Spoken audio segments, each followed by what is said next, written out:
Most kids play with dolls or video games. I built foxholes in my backyard and studied military tactics while my classmates watched cartoons. My parents thought it was just a phase. 23 years later, Fox News would broadcast breaking news that would silence every doubter who ever called my dreams just playing soldier. I'd love to know which corner of the globe you're watching from, and if this story speaks to you, make sure to subscribe.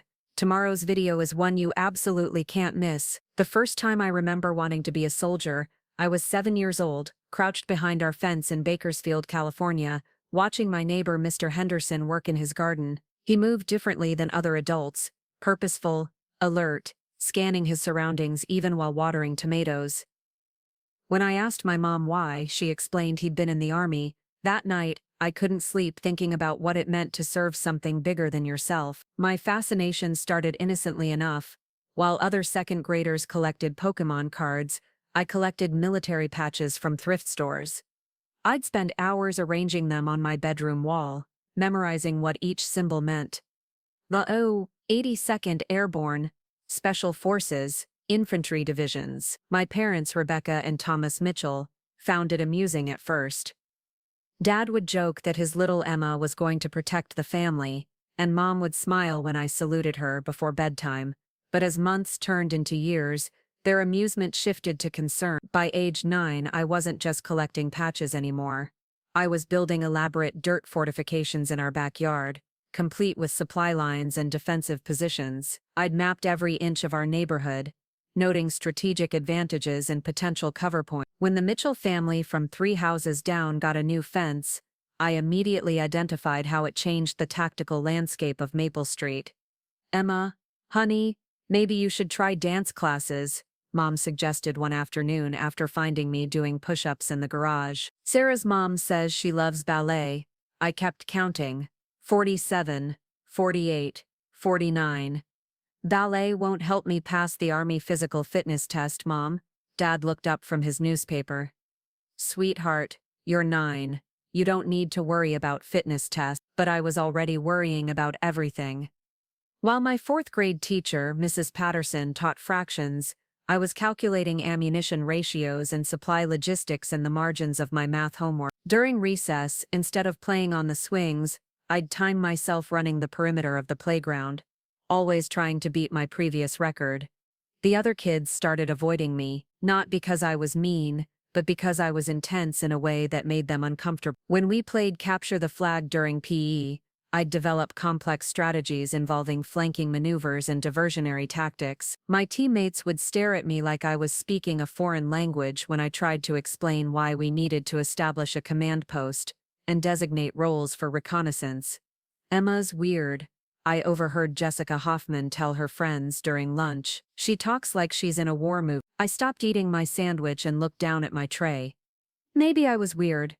Maybe wanting to understand military history and tactics at 10 years old wasn't normal, but I couldn't help it. When I read about the Battle of Gettysburg or watched documentaries about World War II, something inside me came alive. I could visualize the terrain, understand the strategic decisions, see how small choices rippled into massive consequences. At home, the tension was building too. My parents had enrolled me in piano lessons, hoping to redirect my interests towards something more traditionally feminine. I attended dutifully for 6 months, but even my piano teacher, Mrs. Chen, noticed I was distracted. "Emma seems to be tapping out rhythms that don't match the music," she told my parents during a conference I wasn't supposed to overhear. "It's almost like she's practicing Morse code." She was right. I'd been teaching myself Morse code during piano practice, tapping out messages on the keys while pretending to play scales. The breaking point came during my 11th birthday party. Mom had invited 12 girls from my class, decorated the living room with pink streamers, and ordered a princess cake. I appreciated the effort, but when everyone gathered around the coffee table for a present opening, I felt like an actor in the wrong play. The gifts reflected what everyone thought I should want: makeup sets, jewelry, teenage novels about romance. I smiled and said thank you, but inside I was calculating how much the money spent on all this could have bought in camping gear or tactical equipment. Then Aunt Linda arrived late with her gift, a comprehensive biography of General Patton. "I know Emma's interested in history," she said, somewhat apologetically to my parents. The room went silent. 11-year-old girls stared at the book like it might explode. My mom's smile became forced, and Dad cleared his throat uncomfortably, but I felt something I hadn't felt all day, genuine excitement. "Thank you, Aunt Linda," I said, and I meant it more than any other thank you I'd given that day. Later that evening, after the guests had gone home and the party decorations were cleaned up, I found my parents talking quietly in the kitchen. "Maybe we should take her to see someone," Mom was saying. "This obsession isn't healthy for a girl her age." "She's just going through a phase," Dad replied, but his voice lacked conviction. "Remember when she wanted to be a veterinarian? This will pass too. Thomas, this is different. She's building military installations in our backyard. The neighbors are starting to talk." I backed away from the kitchen doorway and went to my room, where General Patton's biography waited on my nightstand. As I opened the first chapter, I made a decision that would change everything. If my parents thought this was just a phase, I'd prove them wrong, but I'd do it quietly, methodically, the way a real soldier would. The next morning, I didn't build any fortifications in the backyard. Instead, I went to the public library and checked out every book I could find on military strategy, leadership theory, and American military history. I created a study schedule, treating my education like basic training. Every day after school, while other kids watched TV or played video games, I was reading about the Normandy invasion, analyzing what made certain leaders effective, and learning about the chain of command. I stopped talking about military topics at home unless directly asked. My parents seemed relieved, interpreting my new quiet focus as a sign that I was growing out of it. But I wasn't growing out of anything. I was growing into something they couldn't yet understand. By 7th grade, I was writing detailed analyses of historical battles for fun, creating leadership models based on successful military commanders, and developing my own theories about tactical innovation. My grades in all subjects improved dramatically because I approached every assignment with military discipline and strategic thinking. Mrs. Rodriguez, my history teacher, was the first adult to take my interests seriously. "Emma," she said after class one day, "have you ever considered applying to military academies when you're older?" Military academies. The words hit me like lightning. Until that moment, I'd thought about joining the military, but I'd never considered that there might be a path that combined my love of learning with my military aspirations. That night, I researched everything I could find about West Point, the Naval Academy and the Air Force Academy. The admission requirements were intense: top grades, leadership experience, physical fitness, congressional nominations. For the first time, I had a concrete goal that felt both achievable and worthy of my preparation. But when I mentioned military academies at dinner, the response was immediate and firm. "Absolutely not," Dad said, not even looking up from his plate. "Emma, you're a smart girl with a bright future. You don't need to throw your life away playing soldier." Playing soldier. The words stung because they dismissed everything I'd been working toward. This wasn't play, this was the purpose. The summer before my freshman year of high school, everything changed. Not because my parents suddenly supported my military dreams, but because I stopped waiting for their permission to pursue them. I'd spent weeks researching youth leadership programs, and discovered the Civil Air Patrol had a squadron in nearby Fresno. Cape wasn't technically military, but it was close enough: aerospace education, leadership training, emergency services, and a structure that mirrored Air Force protocols. More importantly, it was something I could join at 14 without needing my parents' enthusiastic support. The conversation at dinner was strategic. I'd learned that timing mattered in negotiations, so I waited until Dad had finished his second helping of Mom's lasagna and seemed relaxed. "There's a community service program I'd like to join," I began carefully. "It teaches leadership skills and helps with college applications." Mom perked up. Community service and college applications were magic words in the Mitchell household. "What kind of program?" Dad asked, reaching for his coffee. "Civil Air Patrol. They do search and rescue missions, disaster relief, and aerospace education." The fork stopped halfway to Mom's mouth. Aerospace education. I'd anticipated this reaction. It's like a combination of community service, leadership development, and STEM education. MIT and Stanford specifically mention CAIP participation as valuable for engineering applicants. This wasn't entirely fabricated. CAIP members did have advantages in college admissions, and the aerospace education component was legitimate. I just emphasized the aspects my parents would find acceptable while downplaying the military structure they'd object to. Dad set down his coffee cup. How much time would this require?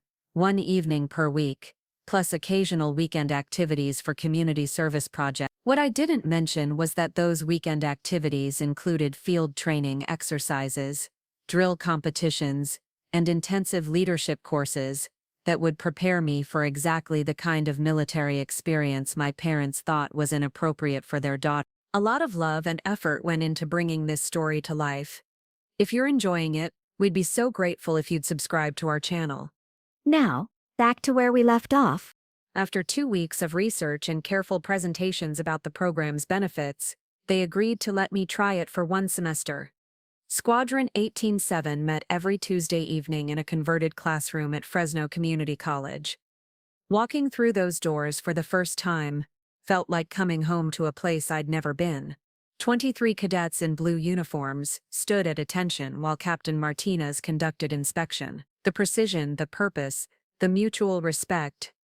Everything I'd been craving was right there. Cadet Master Sergeant Rodriguez, a senior at Fresno High, took me aside after that first meeting. "You've never done this before, but you move like you have," he observed. "Where'd you learn to march?" I hadn't learned anywhere officially. I'd watched YouTube videos and practiced in my bedroom, but admitting that seemed pathetic. "Just picked it up," I said. He studied me for a moment. "Well, you pick things up fast. Captain Martinez wants to see how you handle the PT test next week." Physical training was where years of self-directed preparation finally paid off. While other new cadets struggled through push-ups and sit-ups, I exceeded the requirements for cadets 2 ranks above me. During the mile run, I finished 3rd overall, behind only 2 seniors who'd been in the program for years. Captain Martinez pulled me aside afterward. "Cadet Mitchell, how long have you been training?" "Training for what, sir? Don't play games with me. Nobody walks in here and performs like that without preparation." I decided honesty was the best strategy. "I've been preparing for military service since I was 7. Sir, this is the first program I've been allowed to join." His expression shifted from suspicious to intrigued. "Allowed by whom?" "My parents think military service isn't appropriate for girls, sir." Captain Martinez was quiet for a long moment. "Cadet Mitchell, what do you know about the service academies?" My heart raced. "I know admission is extremely competitive, requires congressional nominations, and provides the best military leadership education in the world, sir." "And you're interested?" "It's been my goal for 3 years, sir." That conversation changed my trajectory. Captain Martinez had graduated from the Air Force Academy 15 years earlier, and understood exactly what I was working toward. More importantly, he was willing to help me get there. "Here's what you need to understand," he said. "Academy preparation isn't just about grades and fitness. You need demonstrable leadership experience, community involvement, and recommendations from people who can speak to your character under pressure. Kappa can provide all of that, but only if you're willing to work harder than everyone else." I was willing. Over the next 6 months, I threw myself into every opportunity the squadron offered. I volunteered for additional training courses, took on extra responsibilities, and studied aerospace education materials until I could recite aircraft specifications from memory. The other cadets noticed. Some resented how quickly I advanced, but most respected the effort I put in. Sarah Kim, a junior who'd been in CAP for 2 years, became my closest friend in the program. "You realize you're making the rest of us look lazy, right?" she joked after I'd spent an entire weekend helping organize a disaster preparedness drill. "I'm just trying to catch up," I replied. "Catch up to what? You've been here 6 months and you're already performing at levels that took me 2 years to reach." What Sarah didn't understand was that I wasn't trying to catch up to her, or anyone else in the squadron. I was trying to catch up to a vision of myself that had been growing clearer since I was 7 years old. At home, my parents were pleased with what they saw as positive changes. My grades improved even more as KAP taught me advanced time management and study techniques. I was more confident, more focused, and seemed to have found a healthy outlet for my leadership interests. "I'm proud of how mature you've become," Mom said one evening, as I organized my CAP materials for the next day's meeting. "This program has been good for you." If she only knew what the program actually entailed. The previous weekend, I'd participated in a mock search and rescue operation that involved rappelling down a 30-foot cliff face and coordinating radio communications between multiple teams. The weekend before that, I'd learned advanced first aid techniques and practiced emergency response protocols. But at home, I described these activities in carefully neutral terms. Team building exercises and communication skills training sounded much less alarming than tactical operations and emergency response. The deception wasn't malicious, but it was necessary. My parents were supporting something they didn't fully understand, and I wasn't ready to risk losing that support by being completely honest about what CAP was preparing me for. By the end of my freshman year, I'd earned 3 promotions and been selected for the squadron's honor guard. Captain Martinez recommended me for a regional leadership school that summer, a week-long intensive program that would accelerate my development and provide contacts throughout the CAP network. When I asked my parents' permission to attend, I emphasized the college preparation aspects and the leadership skills I'd develop. What I didn't mention was that the program would be conducted on an active Air Force base, supervised by active duty officers, and structured exactly like military basic training. They said yes, and I spent the best week of my life learning what it truly meant to be part of something bigger than myself. Revel et 0500, physical training, classroom instruction on leadership theory, practical exercises in problem-solving under pressure, and evening discussions about integrity, service, and excellence. On the last day of the program, Colonel Stevens addressed our graduating class. "Some of you will continue in Civil Air Patrol through high school," she said. "Some will pursue other paths. But all of you have demonstrated this week that you have the potential to serve your country in ways that matter. Don't let anyone convince you that your ambitions are too big or inappropriate for who you are." Her words hit me like a direct order. Standing there in my CAP uniform surrounded by cadets who shared my commitment to service, I realized I was done hiding who I wanted to become. The question was whether my family would be ready for the real Emma Mitchell. Sophomore year brought the moment I'd been dreading and anticipating in equal measure. The Congressional Academy nomination process opened in March, and applications were due by January of my junior year. This gave me exactly 10 months to achieve the impossible: convince my parents to support my application to West Point. The statistics were sobering. Each congressional district received approximately 200 applications for military academy nominations. From those, representatives typically nominated 10 candidates per academy. Of those nominees, perhaps 2 or 3 would receive actual appointments. The odds were roughly 100 to 1 against me, and that was assuming I could even get nominated in the first place. But numbers had never intimidated me. What kept me awake at night was imagining the conversation with my parents. I decided to build my case methodically, the way a lawyer prepares for trial. First, I needed allies. Captain Martinez agreed to speak with my parents about my potential, but only if I requested it directly. Sarah Kim's mother, Doc Kim, was a colonel in the Air Force Reserves, and offered to explain the realities of military service from a parent's perspective. Most importantly, I reached out to Lieutenant Colonel Patricia Hayes, the admissions liaison officer for West Point's Northern California region. Colonel Hayes agreed to meet with me at a coffee shop in Fresno on a Saturday afternoon in April. She was smaller than I'd expected, probably 5'4" in uniform, but she carried herself with an authority that filled the room. "Cadet Mitchell," she said, reviewing the folder I'd prepared, "your CAP record is impressive for someone your age. Tell me why you want to attend West Point." I'd rehearsed this answer countless times, but sitting across from a real West Point graduate made my prepared speech feel inadequate. "Because I want to serve, ma'am. and I believe the academy provides the best preparation for military leadership. But more than that, I think the challenges there will show me who I really am. She raised an eyebrow. Most candidates talk about serving their country or leading soldiers. You're talking about personal discovery. Ma'am, I've wanted this since I was 7. I've spent 9 years preparing without knowing if I'd ever get the chance to prove myself. West Point isn't just about what I want to do. It's about becoming who I'm supposed to be. Colonel Hayes closed my folder and leaned back in her chair. The academy breaks people, Cadet Mitchell. It's designed to. You're 15 years old, and you've lived a relatively comfortable life in suburban California. What makes you think you can handle 4 years of systematic stress designed to push you beyond your limits? The question hung in the air, between us. I thought about every morning I'd forced myself out of bed for PT, when I could have slept in. Every weekend I'd spend studying military history while my classmates went to the movies. Every time I'd chosen the harder path because it was the right path. Because I've been breaking myself on purpose for 9 years, ma'am. I know what I can handle. Something shifted in her expression.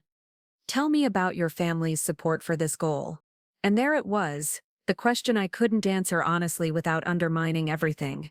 They're still learning about what this means to me, ma'am.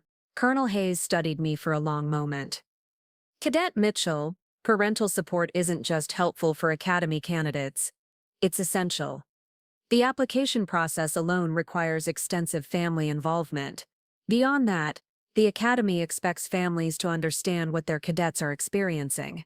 Have you discussed this honestly with your parents? Not entirely, ma'am. Then that's your first mission. No congressional representative will nominate a candidate whose family opposes their choice. The academy won't accept someone whose support system is unstable. You have excellent potential, but potential means nothing without a foundation. I left that meeting with a clear directive: tell my parents the truth or abandon my dreams. There was no middle ground. The opportunity came 2 weeks later when my CAP squadron was featured in a local newspaper article about youth emergency preparedness training. The photo showed me directing a simulated disaster response exercise, and the caption identified me as one of the program's rising leaders. Dad read the article over breakfast and seemed genuinely impressed. Emma, I had no idea you were taking on this level of responsibility. The way they describe your leadership role, it sounds almost professional. Mom looked at the photo more carefully. Is that a military-style uniform you're wearing? My stomach dropped. The CAP uniform was clearly modeled on Air Force dress blues, complete with rank insignia and ribbons. I'd been careful never to wear it home, changing at the squadron before and after meetings. It's the Civil Air Patrol uniform, Mom. All members wear them for formal activities. It looks very official, she said slowly. Dad set down the newspaper. Emma, exactly what kind of training are you receiving in this program? This was the moment. I could deflect again, minimize the military aspects, and maintain the comfortable fiction we'd all been living. Or I could trust them with the truth and risk losing everything. Leadership training, emergency response, aerospace education, and preparation for military service, I said quietly. The silence stretched between us, like a chasm. Military service. Mom's voice was barely a whisper. Yes, ma'am. That's always been the goal. Dad's face went through several expressions before settling on something between disappointment and anger. Emma, we've discussed this. You're not throwing your life away on some military fantasy. It's not a fantasy, Dad. I'm applying for a nomination to West Point next year. The words hung in the air like a bomb waiting to explode. Mom stood up abruptly, her chair scraping against the floor. West Point? Emma, are you out of your mind? Mom, please listen. No, you listen, Dad interrupted, his voice rising. This has gone far enough. You're 15 years old and you're talking about military academies like they're some kind of summer camp. Do you have any idea what military service actually means? I know exactly what it means, I said, standing to match his intensity. I've studied it for 9 years. I know about the commitment, the sacrifice, the danger. I know about everything you think I'm too naive to understand. 9 years? Mom's voice cracked. Emma, you've been planning this since you were 6? 7. And yes, I've been planning it, preparing for it, working toward it, every single day since then. Dad slammed his hand on the table, making the coffee cups jump. This stops now. You're quitting that program, and we're not discussing military service again until you're an adult and can make rational decisions. I am making rational decisions. I shot back. This is the most rational thing I've ever done. Everything I've worked for, every choice I've made, has been building toward this. Building toward what? Mom was crying now. Building toward getting yourself killed in some war that has nothing to do with you. Building toward serving something bigger than myself. Building toward leadership that matters. Building toward becoming the person I know I can be. Dad's face was red with frustration. You can be anyone you want to be without joining the military. You're smart enough for any college, any career. Why would you choose the one path that could get you killed? Because it's not about choosing the safe path, it's about choosing the right path. The argument continued for another hour, voices rising and falling, accusations flying, tears shed. By the end, my parents had forbidden me from attending KEEPAT meetings and threatened to ground me if I continued pursuing military academy information. But something had changed in those heated exchanges. For the first time in 9 years, we were fighting about the real issue, instead of dancing around it. They finally understood what I wanted, even if they couldn't accept it. As I lay in bed that night, staring at the ceiling, I realized Colonel Hayes had been right. This was my first real mission, and I'd completed it. I'd told them the truth. Now I had to figure out how to survive the consequences. The month that followed the confrontation was the darkest period of my life. My parents monitored my every move, checked my internet history, and even called the school to ensure I wasn't involved in any military-related activities during lunch or after hours. They'd taken my phone to prevent communication with KFP members and informed Captain Martinez that I was no longer authorized to participate in squadron activities. But they'd made one critical miscalculation. 9 years of military-focused discipline had taught me something they didn't expect: how to operate under adverse conditions. I began planning my counterstrike during third period chemistry, while Mrs. Anderson explained molecular structures. I developed what I privately called Operation Independence, a systematic approach to pursuing my goals despite parental opposition. The first phase involved intelligence gathering. I needed to understand exactly how much authority my parents actually had over my future. During study hall, I researched California laws regarding educational choices for minors. What I discovered was encouraging. While my parents could control my extracurricular activities, they couldn't prevent me from taking college-level courses or applying for academic programs. This legal loophole became my lifeline. I approached my guidance counselor, Mr. Davis, with a carefully crafted story about wanting to accelerate my graduation timeline to start college early. This was technically true. Academy cadets did complete their undergraduate degrees faster than traditional college students, just not in the way he'd assume. Emma, you're certainly academically capable of handling advanced coursework, Mr. Davis said, reviewing my transcripts. But why the sudden rush? You're only a sophomore. I've been thinking about my long-term goals, and I want to maximize my opportunities for leadership development and public service. Again, technically true. Mr. Davis interpreted this as political science or nonprofit work, ambitions, and enthusiastically supported my request for AP courses and dual enrollment at the community college. Phase 2 involved rebuilding my support network outside parental oversight. I couldn't attend KATE meetings, but nothing prevented me from maintaining academic relationships with military-connected individuals. I reached out to Dr. Kim through Sarah, explaining my situation in carefully worded terms that emphasized my continued commitment to public service, despite family disagreements about methodology.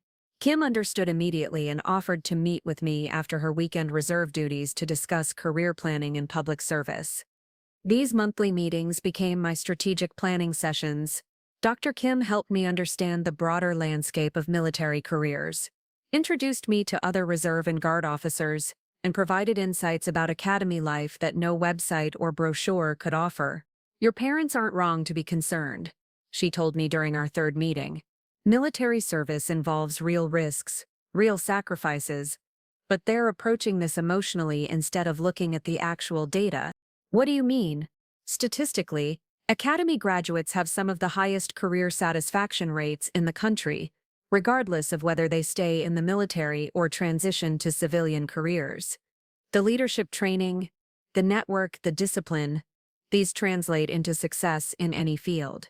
Dr. Kim began providing me with concrete examples: academy graduates who'd become CEOs, senators, astronauts, and university presidents. She helped me build a comprehensive case for why academy education was actually an advantage, not a sacrifice. Meanwhile, I was excelling academically in ways that my parents couldn't ignore. My AP courses and community college classes pushed my GPA above 4.0, and teachers began commenting on my exceptional organizational skills and leadership potential during student conferences. Emma's become remarkably focused this year. My AP history teacher, Mr. Rodriguez, told my parents during conferences, she approaches every assignment with strategic thinking that's unusual for students her age.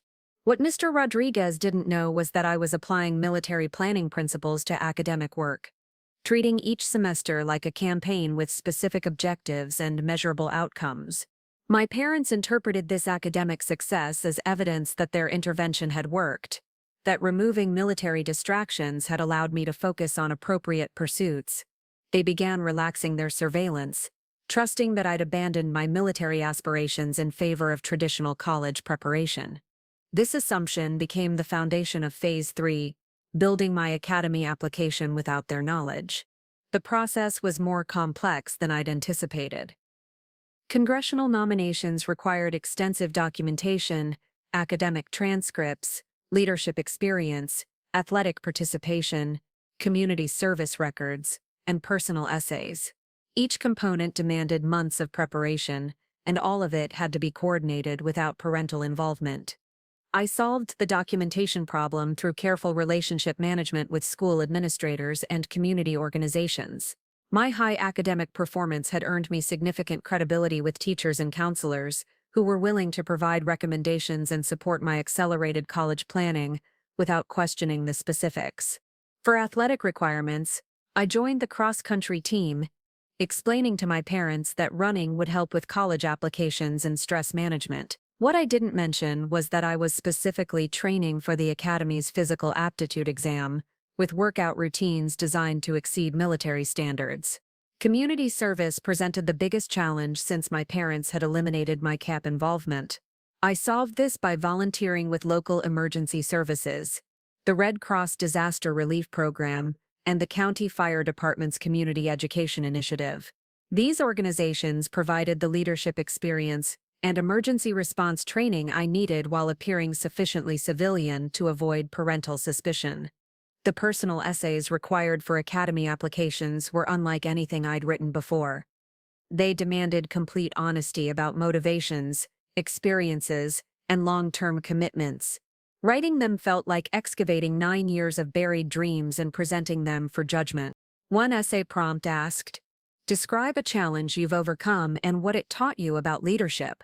I wrote about the past year, about maintaining focus under pressure, building alternative support networks, and staying committed to long-term goals, despite short-term obstacles.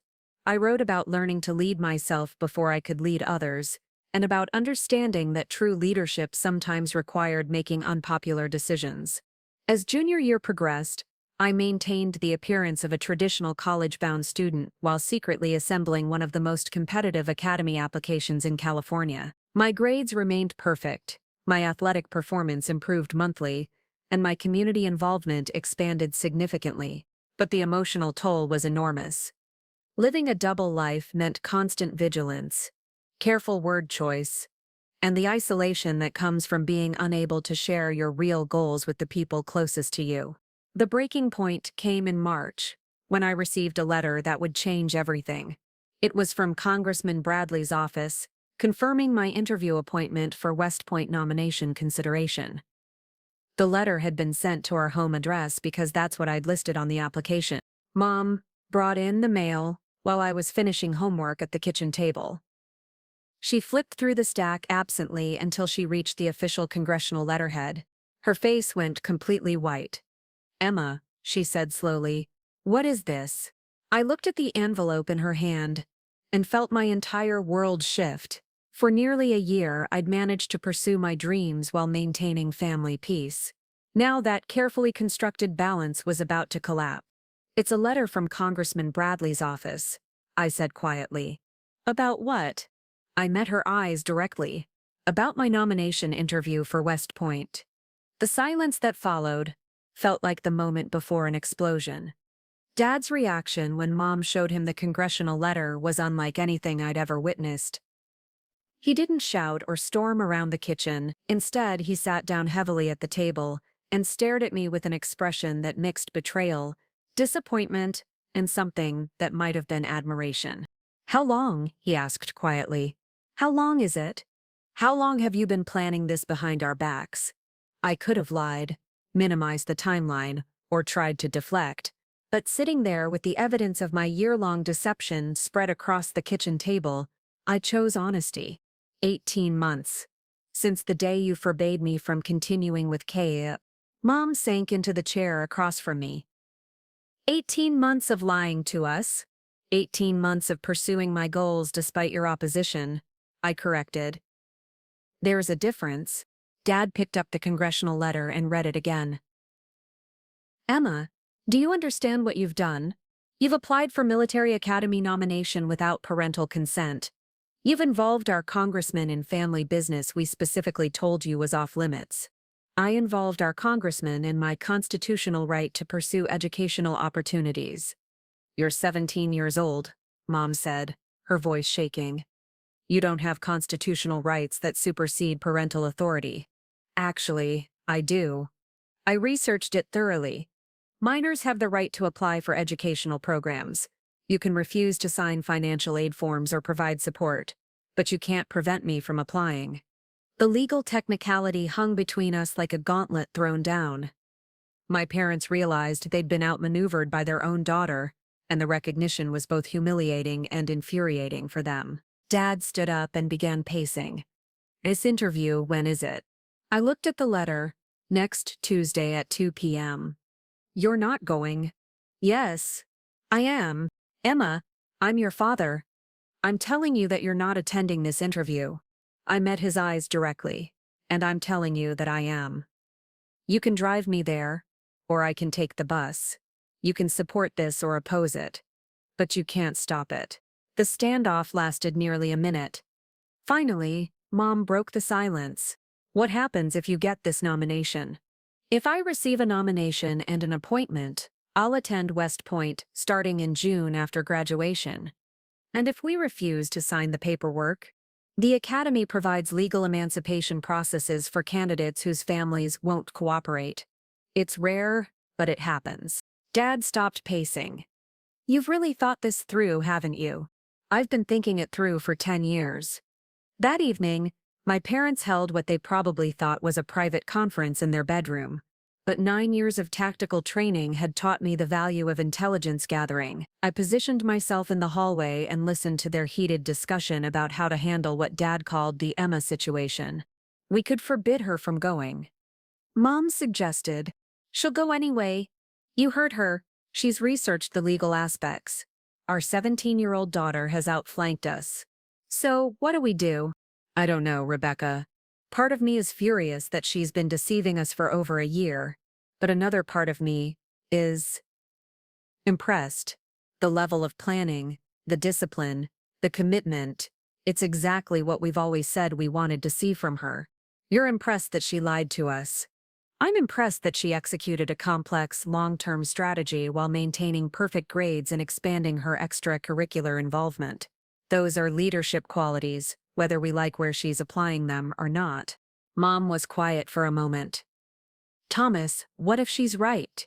What if we've been so focused on protecting her that we haven't considered whether military service might actually be the right path for her? She's our daughter. Our job is to keep her safe. Our job is to prepare her to make good decisions for herself. Maybe the question isn't whether we approve of her choice, but whether she's prepared to handle the consequences. The conversation continued for another hour. But I'd heard enough. My parents were beginning to recognize that their opposition might have been misguided. More importantly, they were starting to see me as an adult capable of making serious decisions rather than a child who needed protection from her own ambitions. The congressional interview took place in a conference room at the Federal Building in Fresno. Congressman Bradley's military aide, Major Thompson, conducted the session along with two community representatives, a retired Air Force colonel and the president of the local veterans organization. 5 candidates interviewed that day for West Point nominations. I was the only female and the youngest by nearly a year. Major Thompson began with standard questions about academic performance, leadership experience, and career goals. But 15 minutes into the interview, Colonel Williams asked the question that separated serious candidates from hopeful applicants. "Miss Mitchell, why should we nominate you over the 4 young men who interviewed before you?" I'd prepared for this question, but sitting in that room with 3 veterans evaluating my worthiness, my rehearsed answer felt inadequate. "Because I'm not asking you to nominate me instead of them, sir. I'm asking you to nominate me because I've earned it. My academic record, leadership experience, and commitment to service stand on their own merits." "That's a diplomatic answer," the Veterans Organization president observed. "But leadership sometimes requires making hard choices. If you could only nominate one candidate from today's group, and that choice determined who received an appointment, would you still feel confident in your qualifications?" The question forced me to confront something I'd been avoiding: the reality that my success might come at the cost of someone else's dreams.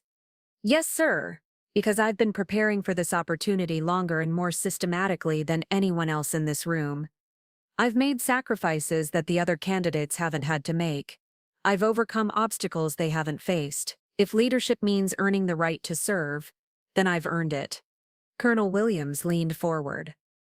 "What obstacles are you referring to?" "Pursuing military service as a female candidate means constantly proving that you belong in rooms where people assume you don't. It means maintaining focus on long-term goals while navigating family opposition and social pressure to choose appropriate paths. It means developing the confidence to advocate for yourself when others won't advocate for you." The interview continued for another 20 minutes, covering everything from current events to ethical scenarios. When it concluded, Major Thompson stood and shook my hand. "Miss Mitchell, you'll hear from our office within 6 weeks regarding the congressman's nomination decisions." 6 weeks. After 10 years of preparation, my future would be determined in 6 weeks. The drive home was silent until we reached the last traffic light before our neighborhood. "How do you think it went?" Dad asked quietly. It was the first question about my military aspirations that hadn't carried an undertone of disapproval. "I think I represented myself honestly and completely," I replied. "Good. That's all anyone can ask for." When we pulled into our driveway, Mom turned around to face me. "Emma, regardless of what happens with this nomination, I want you to know that your father and I are proud of the young woman you've become. We may not understand your choices, but we can't argue with your character or your determination." That night, for the first time in 18 months, I fell asleep without the weight of secrecy pressing down on my chest. Whatever happened next, I'd done everything possible to earn my chance. The 6 weeks that followed the congressional interview transformed our household in ways I'd never expected. Instead of returning to the tense standoff that had defined the previous year, my parents began asking genuine questions about West Point, military service, and what I'd learned during my years of preparation. Dad surprised me most. 3 days after the interview, he knocked on my bedroom door holding a cup of coffee and a notepad. "Emma, can you explain something to me? I've been reading about West Point online, and I don't understand the difference between the academy and ROTC programs at regular colleges." For the next hour, I walked him through the distinctions: the intensive military training environment, the service commitment, the leadership development model, and the unique culture that differentiated academy graduates from other military officers. So it's not just college, with some military classes added on, he said finally. No, Dad. It's a complete transformation system designed to produce military leaders. Every aspect of daily life is structured around developing character, discipline, and leadership capability. He was quiet for a moment. That sounds incredibly difficult. It's supposed to be easy, doesn't create leaders. These conversations became regular occurrences. Mom wanted to understand the academic rigor and asked detailed questions about the engineering and science programs. Dad focused on the career implications and long-term opportunities. Both of them seemed determined to educate themselves about the path I'd chosen, even if they weren't entirely comfortable with it. But the waiting was brutal. Every day brought the possibility of life-changing news, and every day that passed without word felt like a small defeat. I threw myself into maintaining my academic performance and physical fitness, knowing that a nomination was only the first step. Even with congressional support, I'd still need to pass medical exams, physical fitness tests, and final academic evaluations. Sarah Kim helped me stay focused during this period. Her mother had explained the timeline to us.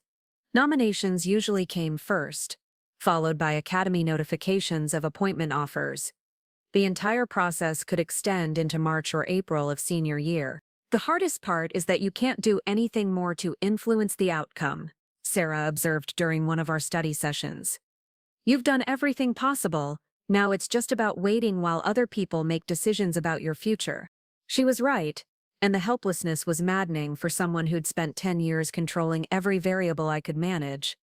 The call came on a Thursday afternoon in early May. I was in AP Physics when Mrs. Henderson's classroom phone rang. Emma, you're needed in the main office immediately. The walk down the hallway felt like it lasted forever. When I reached the office, the secretary handed me the phone with an expression I couldn't read. This is Emma. Miss Mitchell, this is Major Thompson from Congressman Bradley's office. Are you somewhere you can speak privately? My heart stopped. Yes, sir.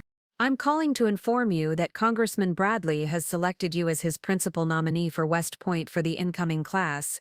Congratulations. The words hit me like a physical blow. Principal nominee, not just one of 10 candidates, but the congressman's top choice. The designation that virtually guaranteed an appointment if I met all other requirements. Sir, could you repeat that? Major Thompson chuckled. You've been selected as the principal nominee for West Point. The congressman was particularly impressed with your interview and your sustained commitment to military service despite family obstacles. I must have made some kind of sound because Mrs. Peterson, the office manager, looked at me with concern. Miss Mitchell, are you all right? Yes, sir, thank you, sir. What happens next? You'll receive official notification in writing within the week, along with instructions for completing your medical and fitness evaluations. Assuming you pass those requirements, you should receive your appointment letter from West Point sometime in the next 2 months. After hanging up, I stood in the office for a full minute, trying to process what had just happened. 10 years of preparation, 18 months of secret planning, and 6 weeks of waiting had led to this moment. I was going to West Point. The secretary had to ask twice if I needed anything before I managed to respond. Could you call my parents? I think they'll want to know about this. Both my parents arrived at school within 20 minutes. When I told them the news, Mom started crying and Dad just stared at me for a long moment before pulling me into the first genuine hug we'd shared since this whole journey began. I'm proud of you, he said quietly. Terrified, but proud. The medical and fitness evaluations took place over the next month at a military processing station in Oakland. The medical exam was more thorough than anything I'd experienced. Blood work, vision tests, joint flexibility assessments, psychological evaluations, and detailed review of my entire health history. The physical fitness test was administered by active duty personnel who maintained the same standards used for current cadets.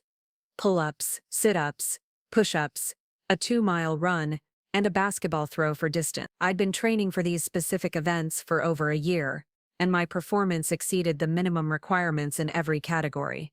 But the psychological evaluation was the most challenging component.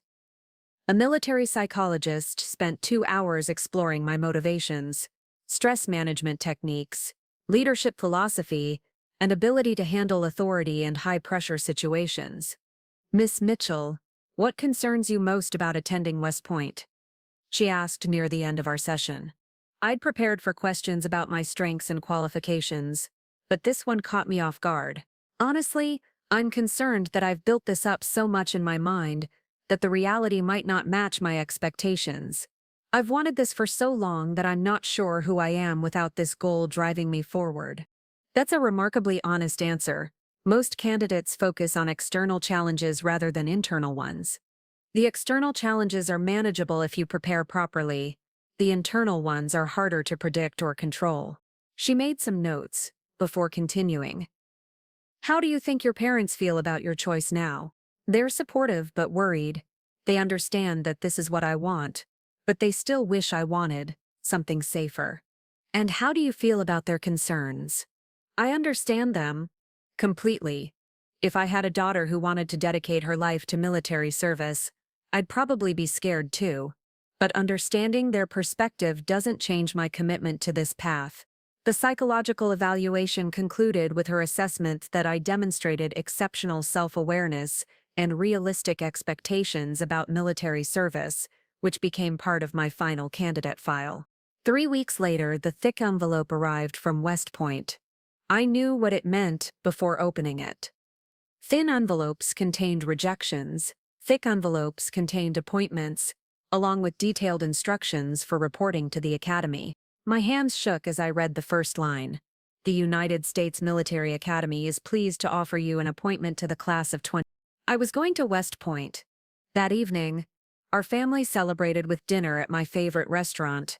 As we sat around the table, Dad raised his glass.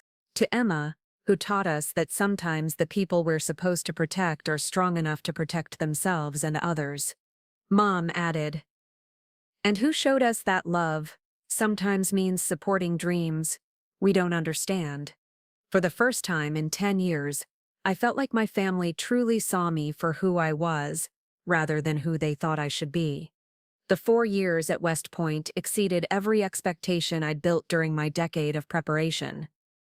The academic rigor was intense, the military training was transformative, and the leadership development was unlike anything civilian education could provide. But what truly set the academy apart was how it forced every cadet to discover their absolute limits and then exceed them. My parents visited twice each year, and I watched their understanding of my choice evolve with each trip. During my sophomore year, Dad attended a leadership seminar for cadet families where he heard a lecture about the academy's role in developing military leaders.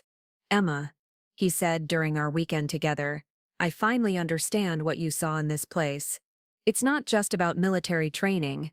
It's about creating people who can handle impossible situations and still make good decisions.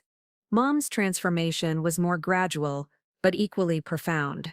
She initially focused on my academic achievements, Dean's List every semester, recognition in engineering competitions, selection for advanced mathematics programs, but by junior year she was asking about my military training, my leadership positions, and my thoughts on strategy and tactics. I used to think this place would change who you are, she told me during my graduation week. Now I realize it revealed who you were meant to be. Graduation from West Point in 2029 marked the beginning of an officer career that would unfold over the next 2 decades in ways no one could have predicted. My first assignment was with the 10th Mountain Division in Afghanistan, where combat operations were winding down but peacekeeping missions remained complex and dangerous. Leading soldiers in real-world conditions was different from anything we'd practiced at the academy. The textbook scenarios were replaced by situations that required instant adaptation, cultural sensitivity, and the ability to make life-or-death decisions with incomplete information.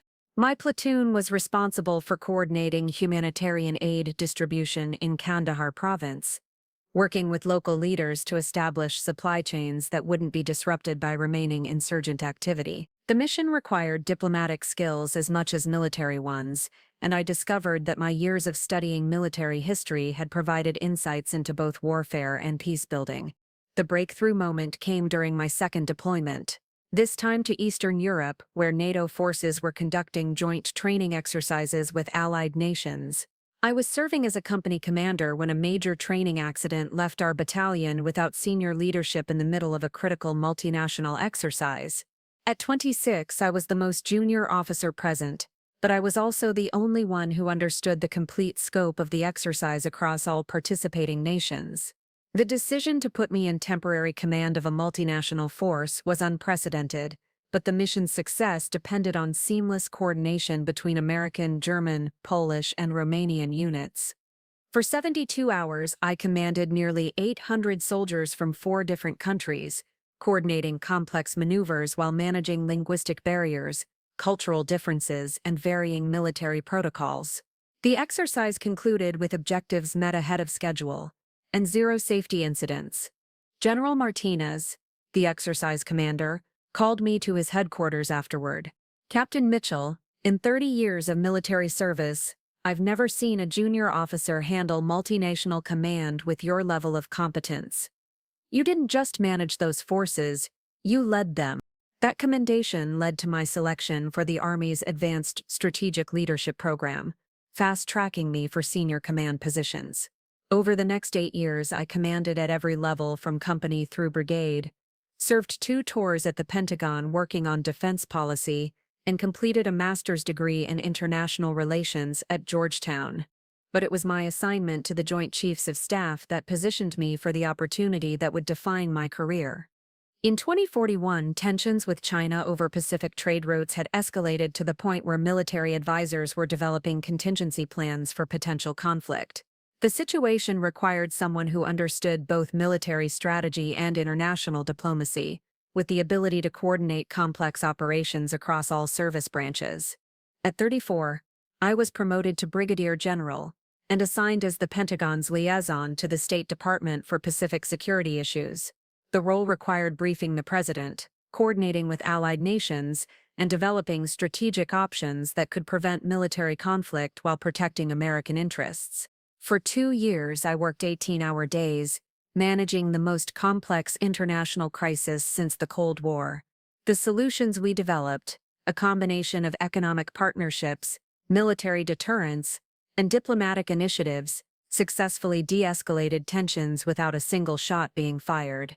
The president personally thanked me during a Rose Garden ceremony, but more importantly, the Joint Chiefs recognized that I'd demonstrated the strategic thinking and crisis management skills needed for the military's highest leadership positions. My promotion to Major General came at 36, followed by Lieutenant General at 39. Each advancement brought greater responsibility and more complex challenges, but also confirmation that the leadership principles I'd learned over 20 years of military service could be applied at any level. The call that would change everything came on a Tuesday morning in March 2049.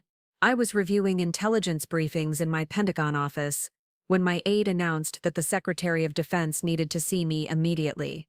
Secretary Rodriguez was waiting with the chairman of the Joint Chiefs and the Army Chief of Staff. "General Mitchell," Secretary Rodriguez began, "the President has decided to nominate you for promotion to 4-star rank and assignment as Commander of U.S. Strategic Command." I felt the same sensation I'd experienced 23 years earlier, when Major Thompson called about my congressional nomination, the moment when years of preparation suddenly crystallized into an opportunity that would define everything that followed. At 41, I would become the youngest 4-star general in American military history. The confirmation process took 3 months and included extensive congressional hearings where I testified about strategic defense policies, nuclear deterrence, and 21st-century military challenges.